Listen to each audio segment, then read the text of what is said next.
اعوذ باللہ من الشیطان الرجیم، بسم اللہ الرحمن الرحیم۔ السلام علیکم ویورز، میرا نام طارق جوید ہے اور میرے ساتھ بیٹھی شخصیت ویسے تو یہ کسی تعارف کی محتاج نہیں ہے، لیکن ان کے تعارف میں چند تھوڑی بہت جتنا اس ناچیز کو پتہ ہے میں بیان کرتا ہوں۔ سید انیس تبسم شاہ صاحب ان کا نام ہے اور بارسلونا اسپین میں بانی تحریک لبیک حسنین کریمین اہل سنت کے یہ بانی ہیں، اور ان کا تعلق پاکستان کے شہر سیالکوٹ سے ہے۔ سیالکوٹ میں 2004 سے تقریباً 2011 تک انہوں نے اپنی خدمات ایز اے لائر سر انجام دی ہیں سیالکوٹ میں، اور اس کے ساتھ ساتھ ان کا سپورٹس کا بزنس تھا، جو کہ اسی سلسلے میں بارسلونا میں یہ تشریف لائے 2011 میں۔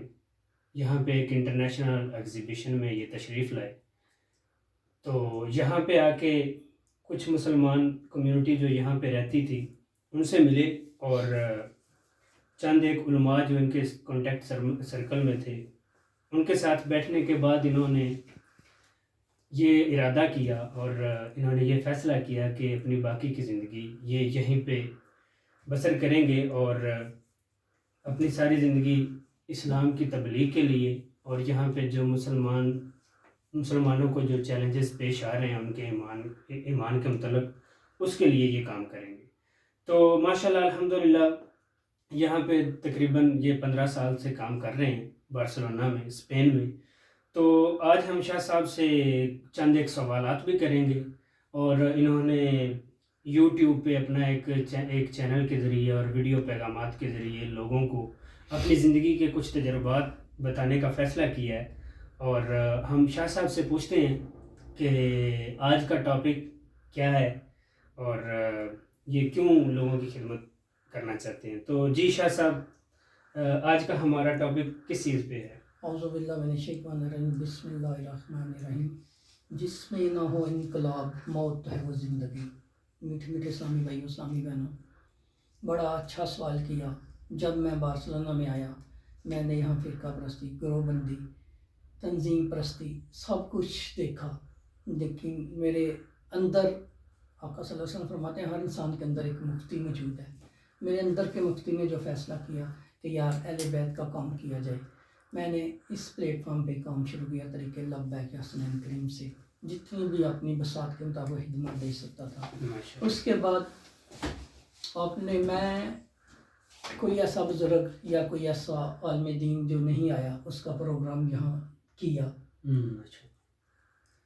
بڑا محسوس کیا، پیر پرستی اس حد تک آگے چلی گئی۔ تو جب میں نے ایک دن پڑھا نا کہ امام مہدی صاحب ظہور ہوگا، ان کے پہلے مریض سیدنا جبریل علیہ السلام۔ جی شاہ صاحب، تو آج کا ہمارا ٹاپک امام مہدی علیہ السلام کے ظہور کے بارے میں ہے۔ تو آپ اس کے بارے میں کچھ چند حدیث کی روشنی میں ہمیں امام مہدی علیہ السلام کے ظہور کے بارے میں بتائیں گے، تو اپنے ویورز کو ذرا بتائیں۔ الحمدللہ رب العالمین، صلاۃ والسلام علی سید المرسلین، الصلاۃ والسلام علیک یا رسول اللہ وعلی آلک و صحابک یا حبیب اللہ، صلو علی الحبیب صلی اللہ تعالی علی محمد۔ میٹھے میٹھے اسلامی بھائیو، اسلامی بہنوں، آل کا ذکر ضرور کر لیا میں۔ کچھ لوگ صرف صلی اللہ علیہ وسلم پڑھتے ہیں، ساتھ تھوڑا سا سلام بھی پڑھ لیا کریں۔ السلام علیکم حسینی لاز الحسینی۔ آقا صلی اللہ علیہ وسلم فرمانے علی شان ہے، جو مجھ پر ایک بار درود پاک پڑھے گا اللہ عز و جل اس پر 10 رحمتیں نازل فرمائے گا۔ صلو علی الحبیب صلی اللہ تعالی محمد۔ میں جو بھی حدیث بیان کروں گا ابو داؤد، ابو ماجہ، امام بن احمد سے بیان کروں گا انشاءاللہ اللہ۔ واقول جال حق کو وزال باطل ان باطل کان زہوقا، اور کہہ دیجئے حق آ گیا باطل مٹ گیا، باطل تو مٹنے کے لیے ہے۔ سیدنا امام باقر علیہ السلام فرماتے ہیں تمام باطل حکومتیں ختم ہو جائیں گی جب امام مہدی علیہ السلام آئیں گے، جب ان کا ظہور ہوگا صرف تمام باطل مٹ جائیں گے۔ خود امام مہدی علیہ السلام وجود کی بہترین یہ ایک دلیل ہے۔ اس میں قرآن پاک میں ارشاد ہے الذین یؤمنون بالغیب سے مراد ہے وہ افراد جو غیبت کے دوران مختلف قسم کی سختیاں مصیبتوں پر صبر کرتے رہے۔ تیسرے نمبر پہ سرکار مدینہ صلی اللہ علیہ وسلم کی حدیث مبارک پیش کر رہا ہوں، اگر دنیا کی عمر صرف ایک دن باقی رہ جائے تو مجھے اپنے اللہ تعالیٰ پہ یقین ہے کہ اس دن کو اتنا طویل کر دے گا، لمبا کر دے گا، جب تک میری نام محمد علیہ السلام ظہور نہ کر لیں، وہ زمین میں آ کر عدل انصاف سے بھر دیں گے۔ اس طرح ظلم بھرا ہوا ہے دنیا میں۔ میٹھے اسلامی بھائیوں، کچھ میں آپ چیزیں آپ کو بیان کرتا ہوں امام کے متعلق۔ امام سب سے پہلے مکہ میں تطہیر کریں گے۔ مکہ کے اندر جتنے بھی دشمنان اہل بیت ہوں گے ان کو سب کو تبلیغ کیا جائے گا۔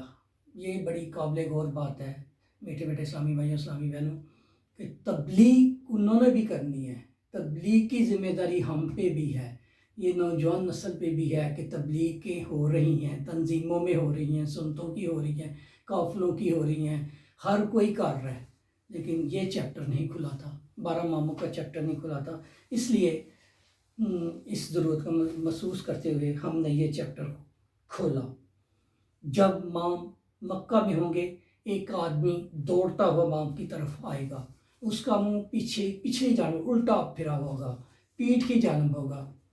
وہ آ کے یا ابن رسول اللہ، میں آپ کو ایک خوشخبری سنانے آیا ہوں۔ امام مہدی کے ساتھی دریافت کریں گے کیا خوشخبری ہے؟ وہ کہے گا یا ابن رسول اللہ، ہم 2 بھائی تھے، ہم دونوں سفیانی لشکر میں شامل تھے۔ میٹھے اسلامی بھائیوں، اسلامی بہنوں، یہاں سفیانی لشکر کا تعارف کرانا بہت ضروری ہے۔ یہ یزید پلیت کی نسل سے ہوگا، نسل در نسل۔ اس کے باپ کا نام خالد ہوگا، اس کا نام عثمان بن عثمانی ہوگا، اس کے ساتھ 70,000 حرام دے، جو حرام زادوں کی فوج ہوگی، جو یزید نے کیا نا مدینے پہ حملہ، یہ مدینے پہ حملہ کرے گا۔ کسی عورت کی عزت محفوظ نہیں، کسی مرد کی گردن نہیں، وہ مدینے میں اسی طرح گھوڑے دڑائے گا، سب کچھ وہی کرے گا۔ مجھے بڑا افسوس سے یہ کہنا پڑتا ہے، جو آج کل نعرہ لگاتے ہیں یزید رضی اللہ تعالیٰ، یزید زندہ باد، اللہ تعالیٰ ان کا خاتمہ اس سفیانی کے ساتھ کرنا۔ ہم اہل بیت کو چاہنے والے ہیں، محمد علیہ السلام کو چاہنے، ہمارا ان کے سپاہیوں میں شامل کرنا۔ آمین ثم آمین۔ وہ بھائی کہے گا جب ہم دونوں بھائی اس تباہی میں حصہ لے رہے تھے تو ہمارا لشکر مدینہ اور مکہ کے درمیان ہی پہنچا تو ایک مرتبہ خوفناک آواز آئی، پورا لشکر غرق ہو گیا، تباہ ہو گیا، صرف ہم 2 بھائی بچے۔ اس وقت ایک فرشتہ نکلا، اس نے اتنے زور سے تھپڑ مارا ہمارے منہ پر، ہمارے منہ دونوں کے پھر گئے، منہ الٹے ہو گئے، الٹی جانب ہو گئے۔ اس کے بعد میرے بھائی سے کہا تم سفیانی کے پاس جا کر کہو کہ امام کا ظہور ہو چکا ہے، تیری موت یقینی ہے۔ فرشتے نے اسے بھی بتا دیا جب یہ سنے گا تجھے مار دے گا۔ مجھ سے کہا تم امام کے ساتھیوں کو جا کر طلاق دے دو کہ سفیانی کا لشکر غرق ہو چکا ہے، مکہ تباہی سے بچ گیا۔ میں آپ کے پاس آیا اور آپ کو تو لشکر تباہ ہونا، امام کی محمد علیہ السلام سب سے بڑی ایک کرامت تھی۔ جب یہ بات سنی وہاں کے لوگوں نے جو در امام کے ہاتھوں بیعت کرنے شروع ہو گئے، کرامت کا علم ہوا تو ان میں شامل، ان میں بدال بھی، اولیاء بھی، عام لوگ بھی تھے۔ 30 مقامات پہ لوگ آئے، ان میں 313 تعداد بتائی جاتی ہے، کچھ کی بہت زیادہ بتائی جاتی ہے، کم بتائی جاتی ہے۔ یہ تھے میٹھے اسلامی بھائی، اسلامی بہنوں، ان 313 میں سب سے بڑی خوشخبری کی بات ہے 52 ایسی عورتیں ہوں گی جو ابدال، اولیاء اور اچھی پاک دامن عورتیں ان کا سپاہی بنیں گی۔ اس لیے ہمیں نامید نہیں ہونا چاہیے۔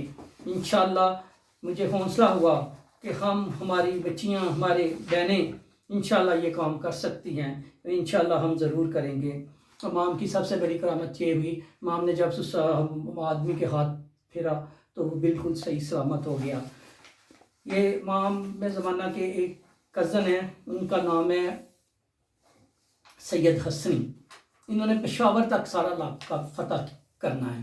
اس وقت ساری دنیا میں ہر طرف ان کے جھنڈے، انہوں نے تبلیغ کا سارا امام کا کام۔ جب آپ کو خبر ہوگی کہ امام آ چکے ہیں، آپ بصرہ سے وہاں آئیں گے، امام مہدی علیہ السلام سے پوچھیں گے کہ مجھے آپ نے سنا آپ نے امامت کا دعویٰ کر دیا، مجھے کوئی اپنا پروف دیں، ثبوت دیں۔